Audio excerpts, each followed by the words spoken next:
Saya Francisco Benedict Suara dengan IPDA 483 kelas D semester 4. Di sini saya akan presentasikan tentang sifat struktur kayu dengan studi pengalaman bahan bangunan.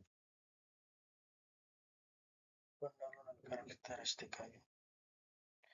Kayu adalah salah satu bahan alam yang sudah digunakan manusia sejak ribuan tahun lalu, dari rumah tradisional, peralatan rumah tangga, hingga konstruksi modern.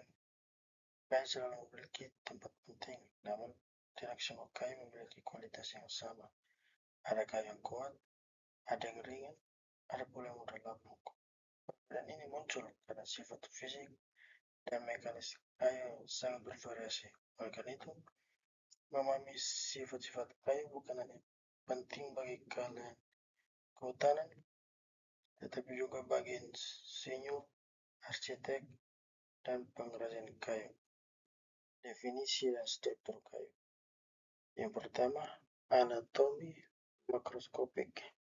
Kayu terdiri dari lapisan-lapisan kompleks seperti kulit luar sebagai pelindung, kambium yang memicu pertumbuhan, serta kayu gubal dan kayu teras yang menentukan fungsi transportasi air maupun kekuatan mekanis. Yang berikutnya, lingkaran tahun.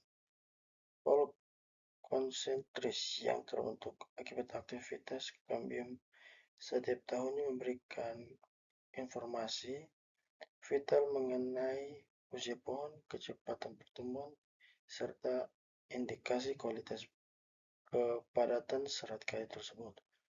Yang berikutnya, seratan pori.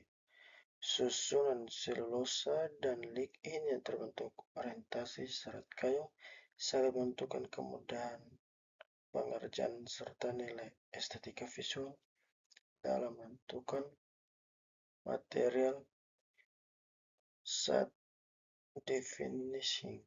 Yang berikutnya, sifat fisik kayu. Sifat fisik kayu. Kadar air adalah jumlah air yang terkandung dalam kayu. Biasanya dinyatakan dalam persen dari berat kering kayu. Yang berikutnya, berat jenis.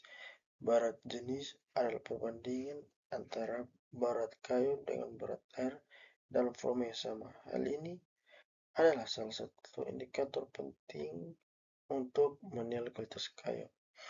Yang berikutnya, hidroskopik. Kemampuan alami kayu untuk menyerap atau melepaskan kelembapan guna mencapai keseimbangan dengan lingkungan sekitarnya. Yang berikutnya, sifat mekanis kayu. Yang pertama, kekuatan tekanan. Kemampuan kayu dalam menekan beban gaya tekan yang sejajar atau tegak lurus terhadap serat kayu.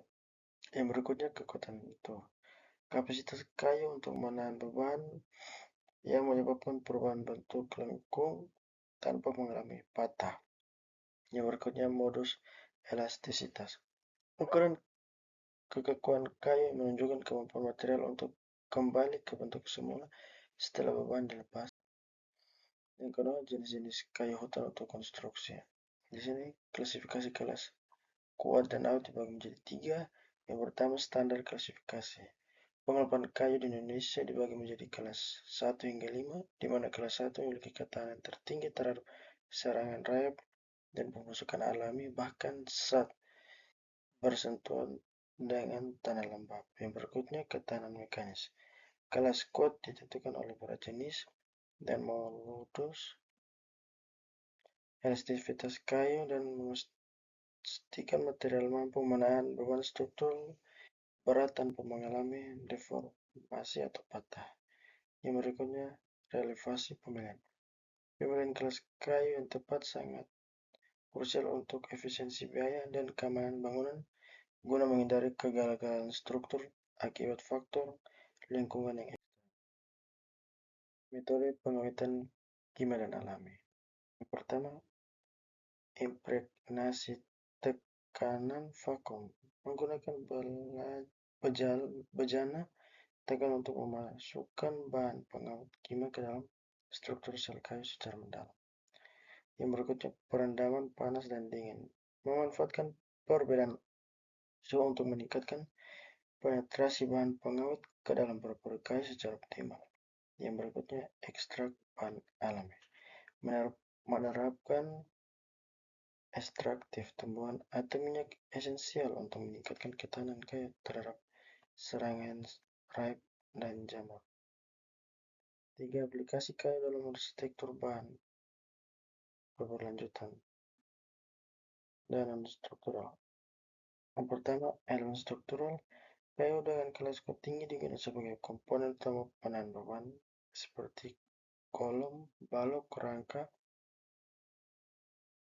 atap yang memanfaatkan rasio kekuatan terhadap berat yang unggul. Aplikasi estetik. Untuk fungsi non-struktural, kayu diaplikasikan pada elemen interior seperti lantai parket dan dinding panel yang memberikan sentuhan visual hangat, alami, serta nilai seni tinggi. Yang berikutnya, inovasi modern. Penggunaan engineered wood seperti glulam atau CLT memungkinkan kayu digunakan pada bangunan bertingkat sebagai pengganti beton dan baja tanpa mengurangi stabilitas bangunan. Yang terakhir, aspek keberlanjutan atau sustainability. Yang pertama, sumber daya terbarukan. Kayu berasal dari hutan yang dikelola secara lestari hingga dapat diperbarui secara siklis. Yang berikutnya, jejak karbon rendah. Proses produksi bahan kayu membutuhkan energi yang jauh lebih sedikit dibandingkan baja atau beton. Yang berikutnya, penyimpanan karbon alami. Material kayu mampu menyerap dan mengunci emisi karbon selama masa pakai bangunan. Terima kasih.